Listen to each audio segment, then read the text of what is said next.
Boa noite, graça e paz, tudo bem com vocês? Amém? Já é um amigo de muitas datas. Meu nome é Robson. Estamos como os pastores auxiliares lá no projeto Vida Nova de Vila dos Teles, a igreja que tem cara de leão. Para a gente é um privilégio estar aqui nessa igreja linda, ministrando a palavra do Senhor. Deixar minha esposa se apresentar. A paz, boa noite. Meu nome é Patrícia.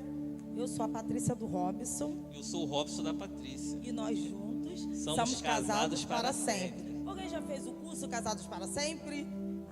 Então conhece a frase. Então, nós já somos do projeto Vida Nova, já vai fazer 15 anos. Minha esposa tem 18 anos, eu vou fazer 15 anos no projeto Vida Nova. No projeto Vida Nova foi que eu me converti aos caminhos do Senhor. Foi que eu comecei a caminhar, aprender as coisas do Senhor, a me dedicar às coisas do Senhor. E de lá eu fui me desenvolvendo até chegar como auxiliar. Estamos lá como auxiliares. Trago um abraço dos nossos pastores. Estamos aqui debaixo de obediência. Então trago um abraço para vocês, dos nossos pastores, pastor Cristiano e pastora Marcele. E já atuamos no Ministério de Casais já há 11 anos. Nós somos os líderes do Ministério de Casais de Família. E além de liderar o Ministério de Casais e Famílias, nós somos também os professores dos Casais para Sempre. Já formamos 11 turmas do curso Casais para Sempre. Nós amamos o curso Casais para Sempre. E é um prazer para nós ministrar para vocês, para a família. E eu creio que o Senhor fará maravilhas no nosso meio. Amém? E a gente vai iniciar, a gente vai fazer uma dinâmica. Antes vamos falar um pouquinho da nossa família. Amém. Nós somos casados há 26 anos. É porque o homem não liga para datas, né? Não parece, né, gente?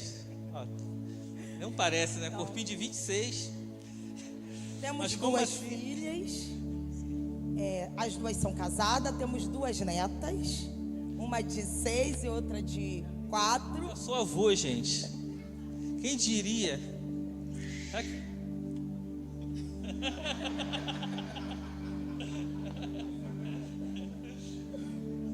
E é isso. E você, eu não sei, você me interrompeu. Ao vivo é assim, gente. Ao vivo é assim.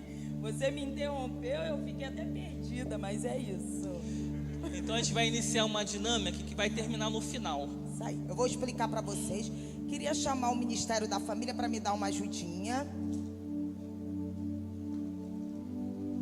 Aqui tem muitas canetas para quem disser assim: eu não trouxe caneta. Aí você vai entregar 2 papéis por família. Me ajuda aí, gente. Enquanto elas vão distribuindo, eu vou explicar para vocês como é que será a dinâmica. No primeira folhinha, você vai escrever algo que esteja incomodando a sua família. Pastor, o que está incomodando a minha família? Aquilo que você tem geralmente entrado em conflito, tem desagradado o seu coração, tem ficado chateado, não tem deixado você dormir. Então eu quero que você escreva aqui nesse papel. Se faltar papel, aí tu levanta a mão. Isso Tô aí. brincando.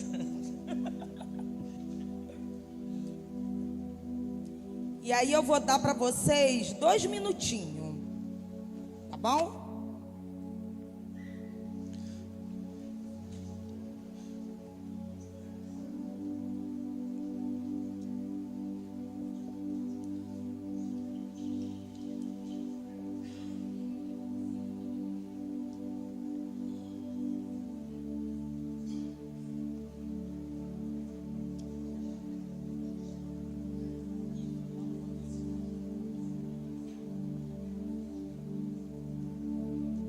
Enquanto está distribuindo, agradecer os pastores presidentes dessa igreja linda, pastor Marco e pastora Sheila, que estão fazendo um gabinete, não estão aqui no momento. O evangelista Enoque, a sua esposa, muito obrigado, tá, pela confiança. É um prazer, tá, estar aqui com vocês. Todos receberam? Lembrando vocês, eu não vou cobrar não, mas no final devolve minha caneta, tá? Você viu que tem muitas e eu preciso sempre carregar minhas canetas quando eu vou ministrar em outras igrejas. E o povo gosta de uma caneta, né, irmão? E o povo gosta. Não estou te presenteando com essa caneta, não hoje. Me devolve. Vou dar para vocês mais um minutinho. Vou fazer assim, ó. Você que já anotou, vai ficando de pé. Você que aí já botou aquele desafio, aquilo que tem tirado suas noites de sono, podem ficando de pé para me ter uma noção. Se a sua família não tiver dificuldade, depois eu vou te procurar para você me dar essa dica. Se você disser para mim, olha, pastora, se não tem nenhuma dificuldade, bom, se tiver tudo bom, eu vou te procurar. Eu quero uns conselhos. Bora aí, meu povo. Lembrando que é algo em família, porque hoje é o culto da família. Então, tudo que nós fazemos na nossa vida, como casal e família, ali Deus ordena a bênção. Então, lembrando que hoje é um culto diferenciado, né? É sempre o segundo domingo do mês, né? O culto da família. Na nossa é o terceiro, né? Na nossa é o terceiro, que é o culto da família. Geralmente, o segundo, que foi hoje, é o culto de missões. E aí a igreja é toda preparada para a visão missionária da igreja. Foi? Todo mundo foi? Vamos ficando de pé aí. Vamos se espreguiçar. Vamos começar com a nossa dinâmica.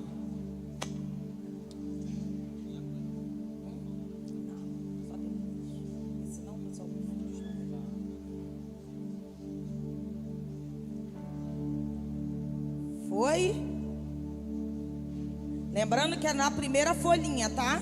A segunda deixa aí que a gente já vai explicar.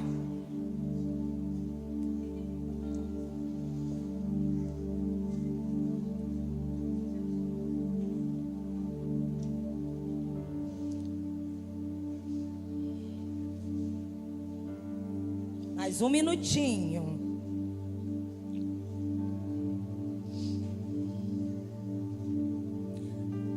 Deixa a folhinha aberta, não dobra ela, tá? Sei que dobrou, desdobra. Vamos lá, mais 30 segundinhos. Contagem regressiva.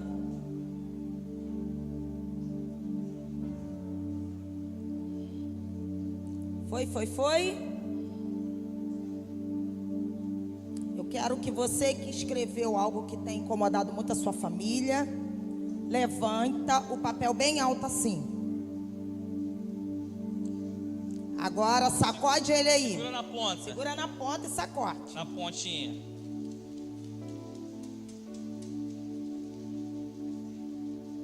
Foi. Fez barulho?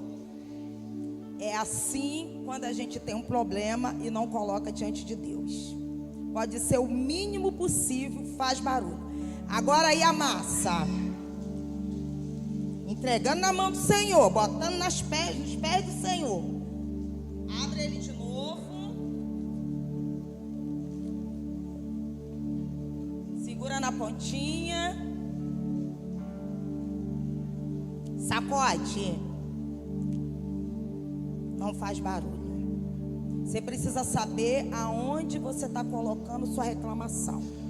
Na manicure, na cabeleireira, na amiga que não serve ao Senhor. Então, às vezes faz muito barulho. Esse papelzinho que você amassou, eu quero que você amasse ele de novo e vai guardar no bolso, porque no final, esse aqui, eu vou te dar a oportunidade de você botar 3 pedidos. Ei, meu amor, e o interessante é que os problemas não é que eles vão acabar. Os problemas vão continuar. Estamos aqui na terra, amém? Mas o que vamos fazer depois que tem o problema? Isso que faz toda a diferença. Se você colocar nos pés do Senhor, se você orar ao Senhor, pedir direção ao Senhor, Ele vai te dar sabedoria para você resolver. Aí aqui eu quero que você coloque 3 pedidos, 3 sonhos em família. E aí eu vou contar no final, não joga fora não, tá? Porque no final a gente vai terminar a dinâmica, depois da ministração, e eu e o meu esposo temos um testemunho para dar para vocês, de um ato simbólico de 3 nomezinhos no papel. Aí no final ele vai ministrar a palavra, eu vou sentar para ouvir, e depois eu subo para concluir a dinâmica com vocês, tá bom? Deus te abençoe. Amém. Abre a palavra de Deus lá em Mateus 19, vamos reler do 1 ao 9. O Evangelho de Mateus, segundo Mateus escreve, capítulo 19, vamos ler dos versículos 1 ao 8. E o título da minha mensagem: no princípio não era assim. Vira para a tua família e fala: no princípio não era assim. Todos acharam? A palavra de Deus diz assim: tendo acabado de dizer essas coisas, Jesus saiu da Galileia e foi para a região da Judéia, do outro lado do Jordão.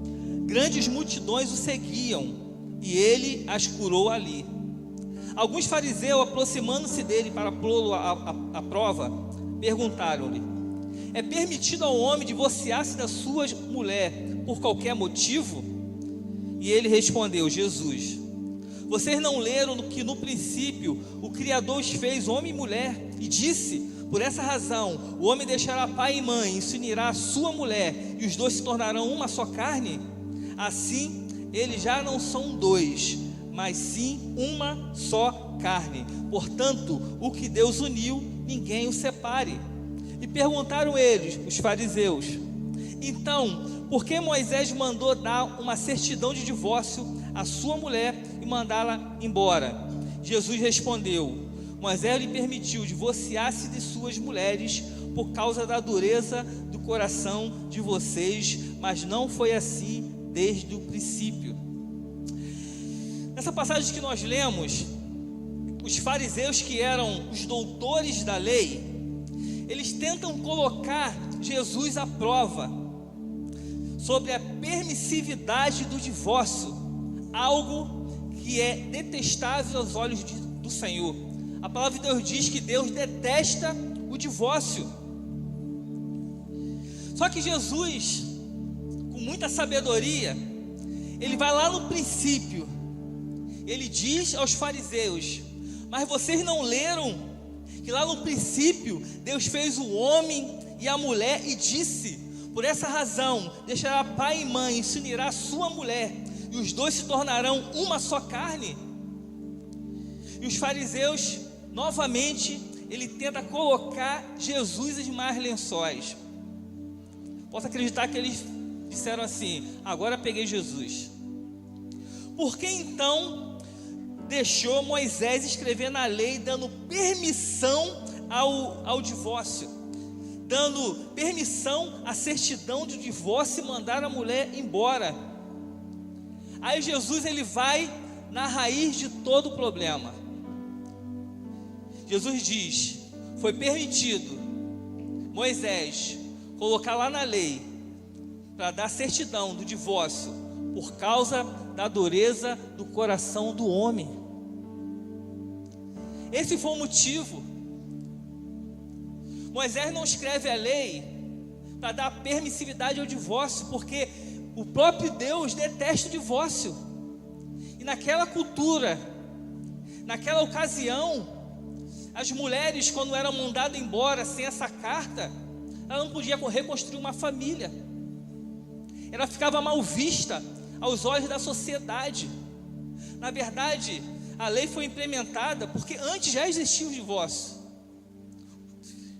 para proteger a mulher. Mas a raiz de tudo era o coração duro do homem. Não tinha nada a ver com Deus, tinha a ver com o coração duro. E eu gosto muito, irmão, de Gênesis 1 e Gênesis 2, porque Gênesis 1 e Gênesis 2 é o padrão de Deus. Gênesis 1 e Gênesis 2 é o princípio de todas as coisas. Gênesis 1 e Gênesis 2 ali retrata o paraíso. O pecado ainda não tinha entrado no mundo. E toda vez que eu estou em dúvida, eu volto lá no padrão. Gênesis 1 e Gênesis 2. E nessa esfera, irmão, totalmente perfeita, no paraíso, no jardim do Éden, que Deus institui, Deus cria, institui a primeira instituição chamada família. A família, ela foi criada numa esfera totalmente perfeita. Não existiu pecado quando Deus criou a família. E Deus cria, irmão, todas as coisas. E por fim, Ele cria o homem e a mulher, Ele os abençoa e une em um casamento, transformando em uma família. Interessante que Ele dá destino para essa família, Ele dá propósito para essa família. Ele diz: governe sobre os seres, pelos peixes do mar, sobre as aves do céu, pelos animais selvagens, exerce domínio. Aleluias! E nós não temos uma família por acaso, irmão. Você que entrou nesse lugar, a sua família não está aqui por acaso. Deus também tem um destino para a sua família. Deus também tem um propósito para a sua família. Nós não estamos aqui por acaso. Você não entrou aqui nesse lugar por acaso. Deus tem um propósito para a sua família, para cumprir essa terra. Aleluia! E eu creio, irmão, que ninguém e nada que é externo tem o poder de separar a família. Eu não creio, irmão, que ninguém e nada que é externo tem poder de separar uma família. Aqui não tem, mas lá para Niterói deve ter. Aqui não tem. Mas também você já conhece pessoas, já conviveram com pessoas que tiveram seu casamento, a sua família destruída e colocaram culpa em pessoas. Não, porque fulano de tal interferiu, porque minha tia interferiu, porque a vizinha interferiu. Se eu tenho meu casamento destruído porque alguém interferiu, eu não creio nisso. A responsabilidade do divórcio, a responsabilidade da separação está sobre a sua família. Se você não permitir, se você lutar por sua família, eu não sei se vocês estão atravessando por momentos de dificuldade. Eu já tive dificuldade no meu casamento, irmão. Outra oportunidade, eu vou ter a oportunidade de voltar aqui e ministrar sobre o perdão. Através de um perdão, eu estou aqui ministrando para a família.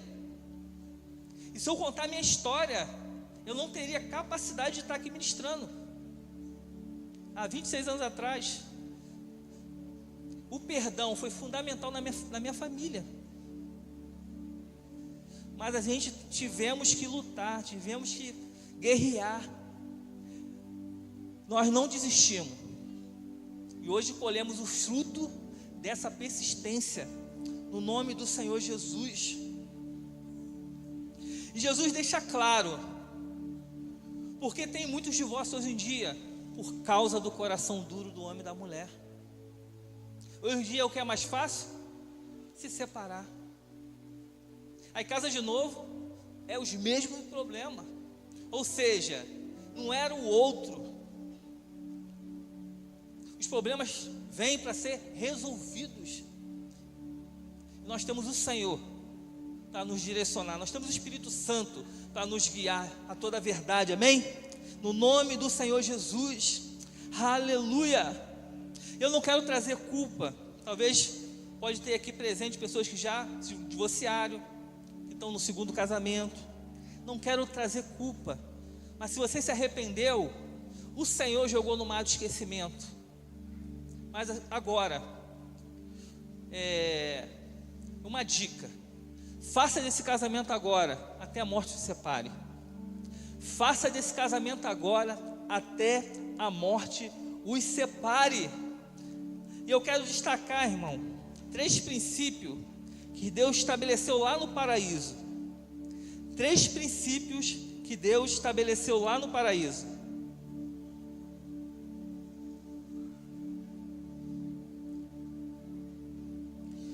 O primeiro, a importância da aliança. Lá em Salmos 89, 34 diz assim: não violarei a minha aliança, farei as promessas dos meus lábios. O nosso Deus é fiel, irmão. O nosso Deus é fiel. Tudo aquilo que está na palavra do Senhor, Ele é fiel para cumprir. cumprir. Nós falhamos, mas o nosso Senhor não falha. Ele é fiel. E como nós lemos aqui, não modificarei as promessas dos meus lábios. Por que eu estou dizendo isso? Porque hoje em dia as pessoas estão banalizando o princípio da aliança. Hoje em dia está cada vez mais difícil entender a importância da aliança. Hoje em dia as pessoas confundem alianças com contrato. Aliança e contrato não tem nada a ver uma com a outra. No contrato, todo contrato, e quem trabalha, quem tem negócios, quem faz negócios, né, até o contrato de trabalho, se você é empregado, você fez um contrato, o contrato ele tem cláusulas que beneficia você e beneficia outras pessoas, o outro que está fazendo o contrato com você. E no contrato, se ambas as partes descumprem uma das cláusulas, o contrato pode ser rescindido. O contrato ele pode ser cancelado, mas a aliança não. A aliança ela é uma responsabilidade ilimitada e ela vem com forte compromisso de lealdade até a morte, irmão. Na aliança entendemos que a nossa vida individual já não é mais uma prioridade. Você que casou, a sua vida individual já não é mais uma prioridade, mas a vida compartilhada passa a ser uma prioridade principal. A vida que você tem com o seu cônjuge, com a sua família, passa a ser algo principal. Ou seja, a aliança no casamento é estabelecida pelo Senhor por meio de promessas. E fizemos, irmão, promessas diante de homens, como testemunha, e diante de Deus, que expressa o mútuo compromisso da garantia da fidelidade no cumprimento da aliança. E não sei se vocês lembram, quando vocês casaram, o que vocês prometeram? Prometo amar. Quem lembra? Levanta a mão. Prometo amar, prometo honrar, prometo respeitar, prometo cuidar, prometo consolar, prometo zelar, ou seja, suprir todas as necessidades. Essas foram as promessas que vocês proferiram no altar, perante testemunha de homens, que foram seus convidados, e perante testemunha do Senhor. E vocês fizeram isso em cima de termo. Termo significa em que condições vocês firmaram essas promessas diante do altar. Em que condições vocês firmaram essa promessa? Termo quer dizer que, independente do que aconteça, eu vou cumprir aquilo que eu prometi. E não sei se vocês lembram o que vocês prometeram no altar. Não sei se vocês lembram. Na alegria, na tristeza, na saúde, com dinheiro, estando magrinho,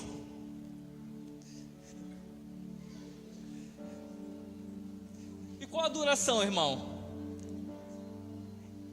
Até que a morte nos separe. Essas foram as condições que vocês proferiram no altar. E eu meditando no Senhor, eu perguntei ao Senhor, qual a importância da aliança para o nosso Senhor? Como o Senhor enxerga uma aliança? Porque hoje em dia, irmão, deixou a pasta de dente destampada, pastor, não sei mais se eu amo, quero me separar. As coisas estão assim. Coisa simples.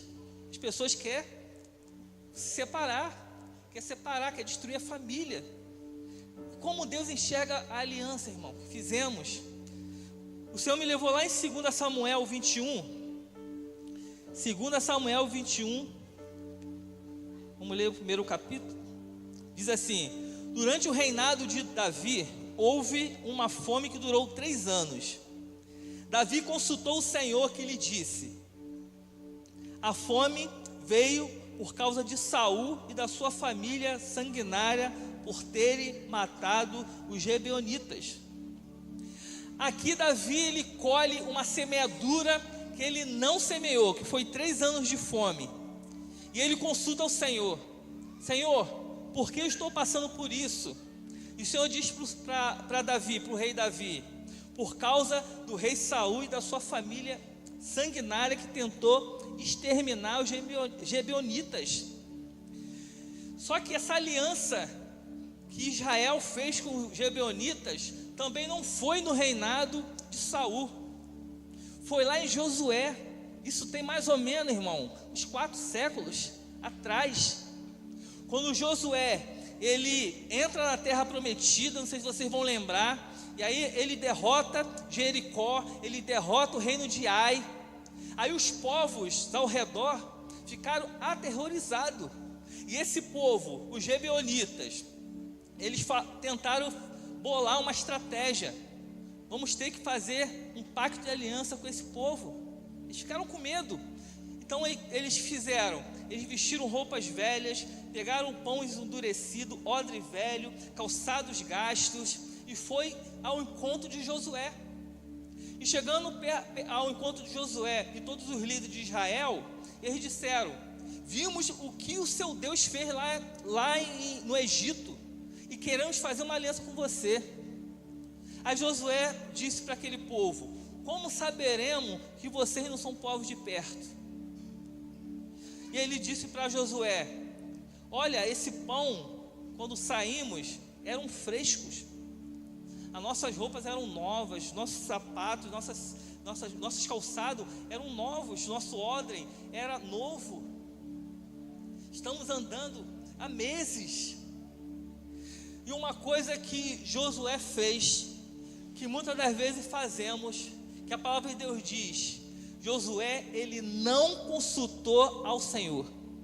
O texto deixa claro: Josué, ele não consulta o Senhor. E Josué faz uma aliança com aquele povo, os gibeonitas. Às vezes a gente não fazemos isso. Temos uma decisão importante a tomar e nós não colocamos aos pés do Senhor. E muitas das vezes tomamos ou fazemos alianças erradas. E depois de 3 dias, irmão, depois de fazer aliança com aquele povo gibeonitas, eles descobriram que eram povos de perto. Eles desfizeram aliança? Não. Um povo, irmão, que Deus mandou destruir, Deus mandou exterminar esse povo, por causa de uma aliança, que foi através de engano, mas por causa de uma aliança, eles tiveram que proteger a vida daquele povo. Para vocês verem a importância que Deus dá a uma aliança. Deus preserva a aliança. A aliança que fizemos um para com o outro, com Deus, não pode ser quebrada ou desfeita por qualquer situação. Temos que preservar a aliança que fizemos perante ao Senhor. Aconteça o que acontecer, pede ajuda. Se você não está conseguindo sozinha, pede os líderes de casais e família, pede o seu pastor, pede uma pessoa de confiança, uma pessoa que tem um pouquinho mais de maturidade que você nessa área, para te ajudar. Às vezes é um conselho, às vezes é uma dica. Amém?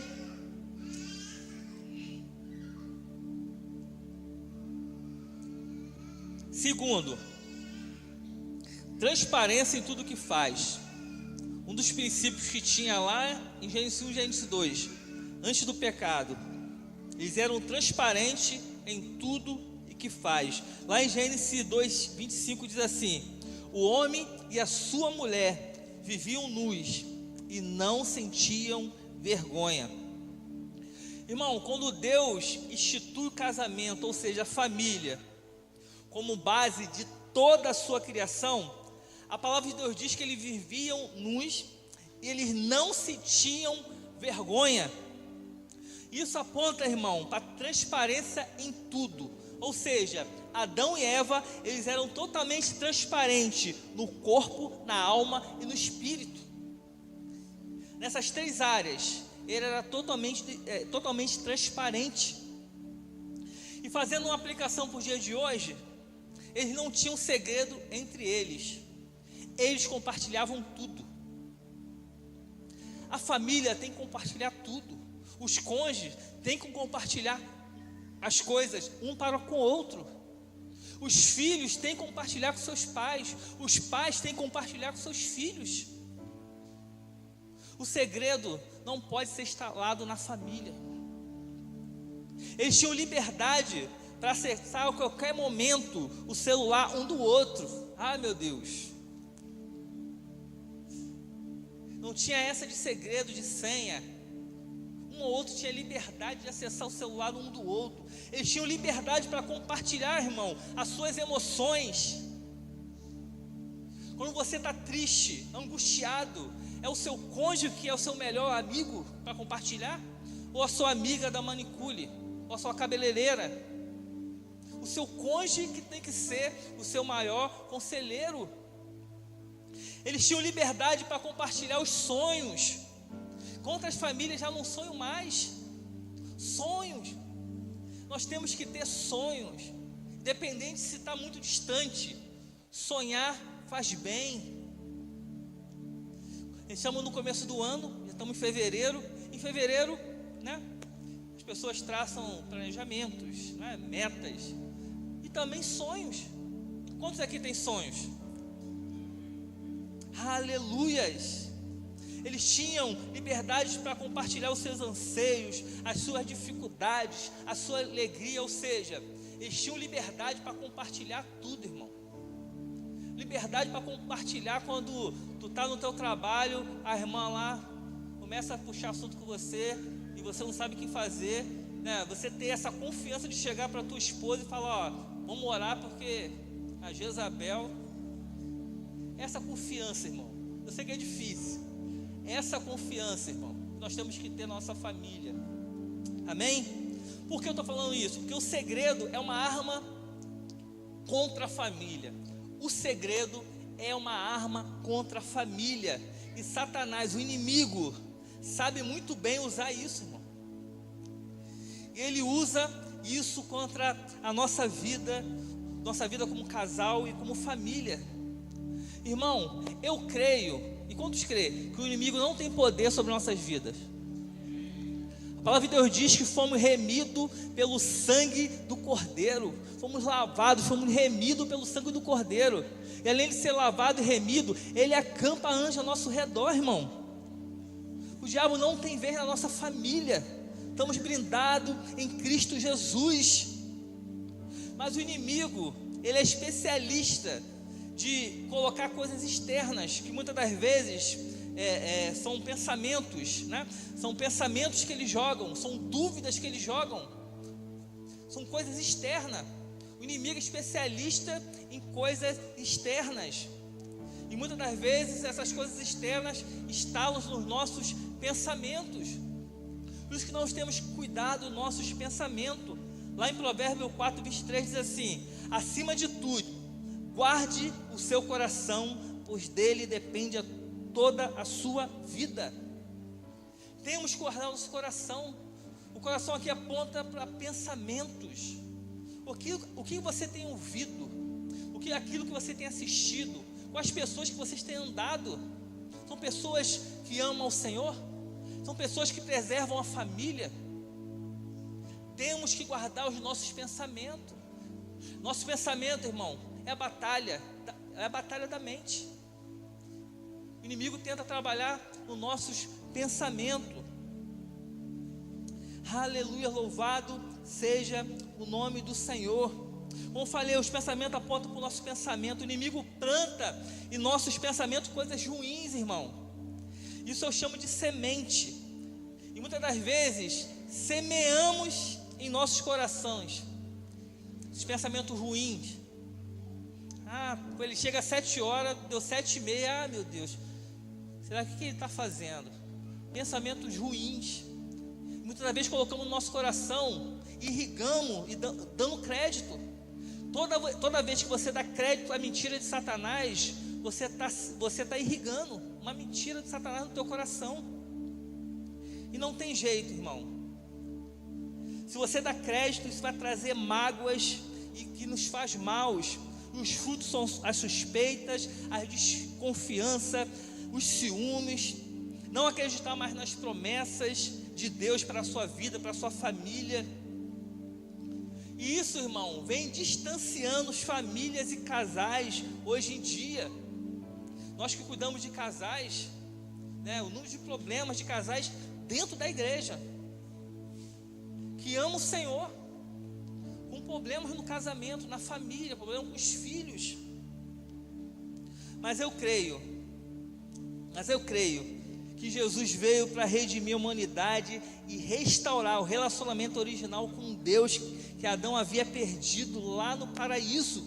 Eu creio, irmão. Aleluia. Lá em Romanos, irmão, 5, do 16 ao 19, diz assim: consequentemente, assim como uma só transgressão resultou na condenação de todos os homens, assim também um só ato de justiça resultou na justificação que traz vida a todos os homens. Jesus restaurou o princípio de todas as coisas. Hoje, o seu casamento, a sua família pode vivenciar esse princípio que Jesus disse aos fariseus, que no princípio não era assim. Quando Deus criou o casamento lá no Jardim do Éden, não era para ser assim, não era para ter divórcio, não era para ter corações endurecidos, não era para ser assim.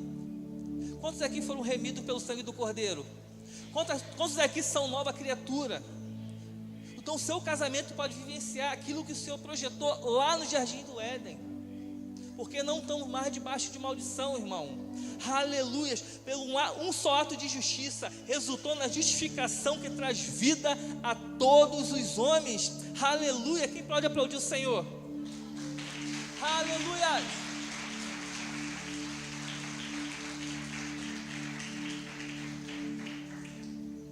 E eu declaro, irmão, na autoridade que é no nome do Senhor Jesus Cristo, que o seu casamento será mais transparente no nome do Senhor. Quem recebe? Que o seu casamento será mais transparente no nome do Senhor Jesus. Se a confiança foi perdida, vai ser restaurada. Vamos fazer de tudo o que tange a nossa parte, cumprindo os princípios da palavra do Senhor e colocando nossos pensamentos cativos a Deus. E o principal, irmão, colocando em prática tudo aquilo que nós aprendemos, irmão. Tudo aquilo que tu aprende aqui na casa do Senhor, tudo aquilo que tu aprende lendo um livro, fazendo o curso, se você aplicar no seu casamento, você vai colher frutos. E além de colher fruto na sua família, você vai poder também abençoar outras famílias.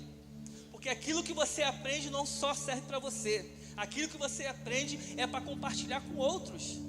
Imagine se você conseguir restaurar a sua família, você conseguir colocar em prática tudo aquilo que a palavra diz a respeito do seu casamento, da sua família, você vai poder ajudar outra família. Quando a família vier para você e falar: como é que você faz? Eu quero ter um casamento como o seu, eu quero ter uma família como você tem. Você vai ter ferramenta. Eu fiz isso, eu fui mais transparente, eu abençoei, tal. Você vai poder ter ferramentas, irmão, para compartilhar e ajudar outra família. Amém? Terceiro, deixar e unir-se com uma só carne. Lá em Gênesis 2:24.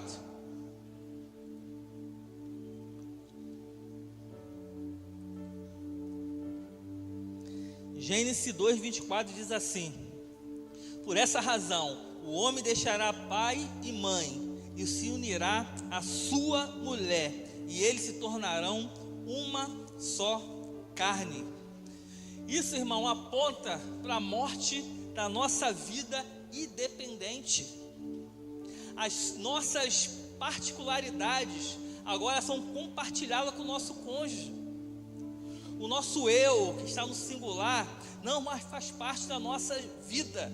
Agora é o nosso, agora é a nossa família, agora é o nosso dinheiro, agora é os nossos filhos.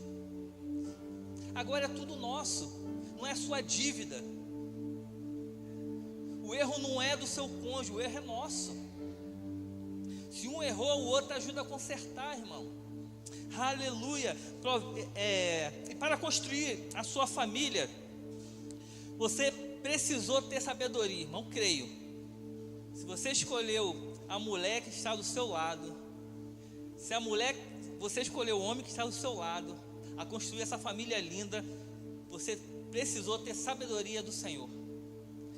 E lá no Provérbio 24:3 diz assim: com sabedoria se constrói a casa, e com discernimento se consolida.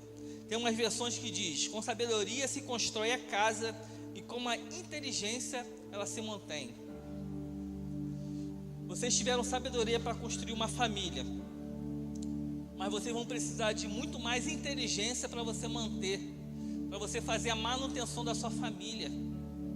A manutenção gera muito mais trabalho, irmão, muito mais trabalho. Não sei se vocês vêem essas mansões. Eu vi da Hebe, que é uma mansão linda, que aí está abandonada. Isso vai ver hoje. Está feio, o lugar que era lindo. Por quê? Porque não houve manutenção. Para construir, ficou lindo, mas a manutenção já era trabalho, irmão.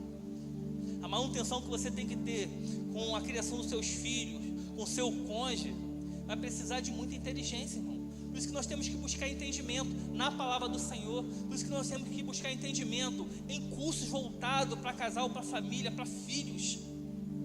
Buscar literaturas, porque nós precisamos desenvolver a nossa inteligência para colocar em prática na nossa família.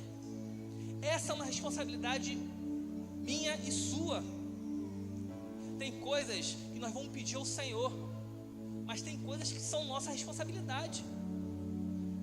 Você discutiu com a tua esposa, você vai orar ao Senhor, Ele vai te orientar a chegar a um acordo, mas você vai ter que ir lá e conversar, irmão. Deus não vai fazer isso por você, você que vai ter que ir lá e pedir perdão. Deus não vai fazer isso por você, você vai ter que se movimentar. Isso tem a ver com a nossa inteligência. Você vai ter que criar meios de contornar e resolver essa situação. Deus vai te dar sabedoria. E a inteligência que Ele já te deu, você vai desenvolver mais ainda e vai colocar em prol da sua família. Aleluia, louvado seja o nome do Senhor. E lá em Gênesis, a palavra diz que Adão foi feito à imagem e semelhança de Deus. Adão era completo, inteiro. Adão não tinha falta de nada. Mesmo assim, Deus viu que faltava algo de importante e que completaria a vida do homem. E lá em Gênesis 2:18,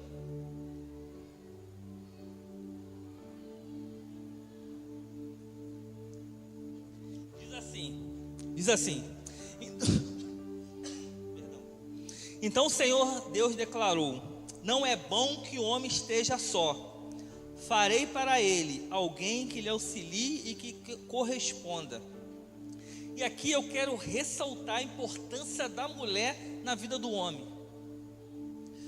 Eu não sei se vocês repararam que mesmo o homem estando no paraíso, o homem sem falta de nada, no estado perfeito, o pecado não tinha entrado no mundo, mesmo assim Deus compreendeu que faltava algo de importante na vida do homem, que era a mulher. Vocês perceberam? Irmão, se no paraíso Deus percebeu a importância da mulher, imagina os dias de hoje, irmão, para tu ver a importância que a sua mulher tem na sua vida, que a sua esposa tem na sua vida. Aleluias! E eu quero declarar que vocês, mulheres, são especiais para o Senhor, vocês são preciosos para o Senhor. Aleluia! E Deus não formou a mulher separada do homem. A palavra de Deus diz que foi retirado do Adão uma costela, que no hebraico significa capacidade, e fez a mulher, fez Eva, e voltou a chamar os dois de homem. Ele voltou a chamar os dois de uma pessoa só. Isso a gente vai ver lá em Gênesis 5:2. Gênesis 5:2 diz assim: homem e mulher os criou. Quando foram criados, eles o abençoou e o chamou de homem. Ou seja, Deus retirou algo que já estava no homem, que foi a costela. Ele melhorou, Ele aperfeiçoou, criando a mulher. Eu posso afirmar que a mulher é a melhor parte do homem. Quantos acham isso? A mulher é a melhor parte do homem. E Deus uniu novamente em um casamento, numa família. Observou a importância que Deus dá para o casamento, para a família? Deus ama a família. Por que eu estou dizendo isso? Porque hoje em dia a sociedade pagã, a sociedade desse mundo, ele tenta deturbar o verdadeiro sentido da esposa, da mulher, como submissão a seus maridos. Agora eu vou entrar na submissão. Eu aliviei, eu vou entrar na submissão. Porque na verdade, irmão, o verdadeiro sentido de submissão, e aqui no mundo, continental, ocidental, ele é um pouco deturbado, porque o verdadeiro sentido de submissão é estar na mesma missão do esposo, é estar na mesma missão da família. Aleluia. E quando a mulher entende isso, a missão da sua família, qual é a missão da sua família, fica mais fácil se submeter a seu esposo, submeter a seu marido. E a minha pastora, a pastora Marcele, ela conta uma analogia muito legal, a gente entender a submissão. Porque a submissão, os dois têm a mesma capacidade. E ela coloca o piloto e o copiloto. O piloto e o copiloto, ele tem a mesma capacidade que o piloto. Ele tem a mesma capacidade, tem o mesmo treinamento. Só que ele está se submetendo ao piloto. Mas se acontecer alguma coisa com o piloto, ele vai ter a capacidade de assumir a aeronave e pilotar até o destino. Mas como ele sabe e como ele está submisso ao piloto, ele submete. Ou seja, a mulher tem a mesma capacidade do que o homem. Mas como o Senhor ordenou que o homem seja o cabeça do lar, a mulher se submete. Mas quando ela entende que é da mesma missão, isso fica mais facilitado. Mas nós, homens do Senhor, que temos a sabedoria para exercer essa autoridade, tem que ter sabedoria para exercer essa autoridade que Deus te deu. Temos que ter muita responsabilidade, temos que exercer essa autoridade com muito amor. Aleluia. E a palavra de Deus diz lá em Efésios que os esposos, nós maridos, temos que amar nossa esposa como Cristo amou a igreja. É um amor sacrificial, é um amor de dar a vida. Essa é a responsabilidade. Por que eu estou falando isso? Porque nós homens, escutam bem, vamos prestar conta a Deus a respeito da nossa família. Nós como cabeça do lar, vamos prestar conta ao Senhor. Eu como pastor, Deus não vai me perguntar só das ovelhas. Primeira coisa que eu acho que Ele vai me perguntar: como é que você cuidou da sua esposa? Como é que você cuidou dos seus filhos? Essa responsabilidade está na nossa mão, no nome do Senhor Jesus Cristo. E o segredo, irmão, de uma tomada de decisão é decidirmos junto. Esse é o segredo. Mesmo eu sendo cabeça do lar, o segredo é decidir junto com a sua família. Participe da sua família. Não, eu sou o cabeça, eu decido. Não, a sua família tem que participar. Na multidão dos conselheiros, há sabedoria, irmão, há sucesso, no nome do Senhor Jesus Cristo. Temos que decidir junto. Isso vai prevenir, irmão, aquela famosa frase, não sei se já aconteceu com você, quando você toma uma decisão sem comunicar a sua esposa e dá errado. Aquela famosa frase: eu disse que ia dar errado. Já aconteceu só comigo? Acontece isso? Eu falei que ia dar errado, você não me escutou. Acontece só comigo? Sabemos que a decisão final, a responsabilidade está no homem. Mas quando isso é debaixo de um acordo, as coisas fluem com mais tranquilidade. Mais tranquilidade, participa, decidam junto, porque se dá errado, ninguém tem como botar a culpa um no outro. Nós decidimos juntos. E eu acredito, irmão, que as mulheres têm mais habilidade do que os homens. A mulher consegue fazer duas coisas ao mesmo tempo. Mas o que é importante, irmão, importantíssimo, que vocês mulheres facilitem na tomada de decisão do seu marido. Facilitem na tomada de decisão do seu marido. Você é uma peça fundamental. Você é a conselheira. Olha a responsabilidade. Por que, irmão? Porque a mulher, a Bíblia diz que a mulher é um vaso mais frágil. Então a mulher, como um vaso mais frágil, ela percebe mais, ela é mais sensível. Então coisas que o homem é mais razão, quando a gente ouve a nossa esposa, a gente consegue ter uma percepção melhor. E eu faço uma comparação, irmão, do esposo e da esposa como um time de futebol. Quem entende de futebol aqui? E numa partida de futebol, já estou me encaminhando para o final, Numa partida de futebol, eu comparo as mulheres como os meia-campistas. Eu comparo as mulheres com o cérebro do time. O 10 que destruía a jogada, consegue adiantar, consegue atrasar a jogada, consegue administrar o meio-campo. E eu considero os homens, os maridos, como os centroavantes. O homem é o matador, o homem é o que faz o gol, e o homem é o que defende. As mulheres são como meio-campista, é o cérebro do time. Ela que consegue controlar todo o jogo. Mas quem tem que fazer o gol, irmão? Quem tem que fazer o gol é o esposo. Então, uma dica para vocês, mulheres: na tomada de decisão, passa a bola para o teu marido. Não faz o gol, irmão. Irmãs, não fazem gol. Ah, mas ele perde muito gol. Eu coloco ele na cara, sem o goleiro ele chuta para fora. Ai, meu Deus. Eu driblei o time todo, rolei para ele deu um bicão, chutou lá para fora. Irmã, continua dando a bola para o seu esposo. Continua. Porque, irmãos, o centroavante, ele sem função, o que acontece com o centroavante sem função? Ele sai do time. E eu já vi casamento destruído, porque a mulher tomava todas as decisões. Não, porque eu sei como é que faz. Não, se eu deixar com ele, não acontece nada. Irmãs, dá a bola para os seus maridos fazer o gol. Um dia ele vai fazer o gol, irmã.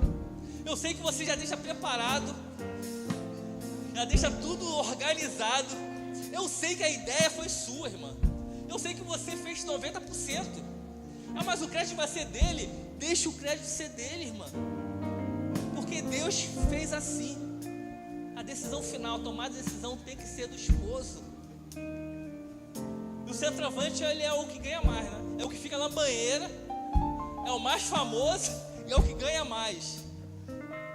Mas ele é importante que se ele fizer o gol, todo o time ganha. Se o seu esposo fizer o gol, toda a sua família ganha. Os seus filhos vão ganhar, a sua esposa vai ganhar. Então, vamos perceber isso, irmã. Vocês são especiais, eu exaltei vocês, mas na tomada de decisão, deixa ele fazer o gol. Uma vez que eu estava ministrando essa palavra no curso de casais, uma igreja, e aí o marido falou assim: mas ela perde a bola. Eu falei: também? Ela perde a bola porque você também não quer fazer nada, só fica na banheira, não volta para ajudar o meio campo. Nós temos que ajudar um ao outro. Irmão, temos que unir as nossas habilidades que Deus nos deu. Deus deu habilidades para cada um aqui. Nós temos que unir essas habilidades. Essa habilidade é você entender no seu cônjuge o que ela tem de melhor, o seu cônjuge entender em você o que você tem de melhor e unir essas habilidades. Hoje em dia os casais estão disputando habilidades. Então, se minha esposa faz algo que é melhor do que eu deixo ela fazer essa situação. Eu vou unir, eu vou ajudar ela. Eu não vou disputar com ela.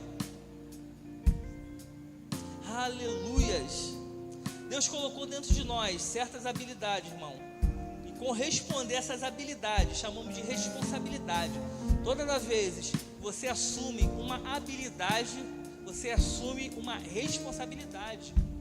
Quando nós tentamos corresponder em áreas que não temos habilidades, é assumir uma responsabilidade do outro. E se você faz isso, irmão, é hora de você se arrepender. Amém?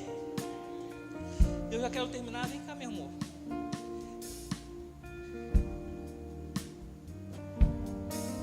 Deus quer restaurar e fortalecer o seu casamento, irmão. Deus quer restaurar a sua família conforme Deus estabeleceu lá no princípio de tudo. E hoje temos uma vantagem de colocar o nosso Senhor, o Senhor Jesus Cristo, no centro da nossa vida. Primeiramente no centro da nossa vida, no centro do nosso casamento, no centro da nossa família, tendo o governo das nossas vidas, tendo o governo da nossa família, tendo a direção da nossa família. Se colocarmos esse princípio, irmão, em prática, eu creio que Deus fará milagres e prodígios nas suas vidas. Amém? Aleluias. Louvado seja o nome do Senhor.